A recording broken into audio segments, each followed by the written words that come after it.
Hello everyone! Today I will be showing you the recipe for these mini pepperoni pizzas, which are simple and delicious. First thing you need to do is preheat your oven to 425 degrees, and then for the base of your mini pizza you're going to use a flour tortilla, and you can make a tiny circle shape using an ice cream scooper or a cup, or even you can use a cookie cutter, which I am going to continue to do. So go ahead and do that and place it into a cupcake pan. As you can see, I'm having a little bit of difficulty here tearing it apart to make the shape, but if you press it hard enough, it will come out easy.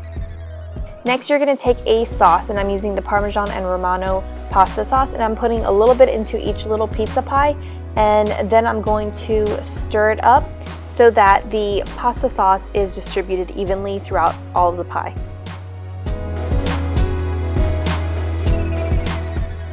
Next, I'm going to place some shredded mozzarella cheese on top of each pizza, and I love cheese, so I ended up putting a little bit more cheese, but it's up to you. If you want to do a little bit or a lot, it's going to be a cheesy deliciousness.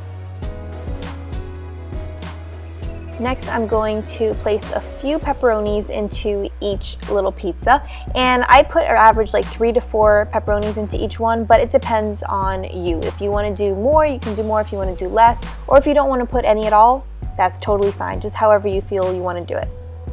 And then I took a little bit of oregano and sprinkled a little bit on top of each pie, just to add a little bit of unique flavor.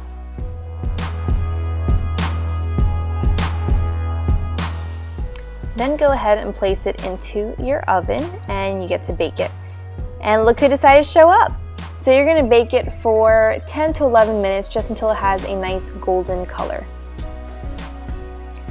And there it is. When you're done, this is what they will look like, and they are absolutely delicious and perfect for parties. Thank you so much for watching. If you like this, go ahead and give it a thumbs up. If you want to see more of these type of videos, then please let me know in the comments below, and I will try to incorporate more, just depending on what you guys want to see. Thank you so much, and have a wonderful day. Bye.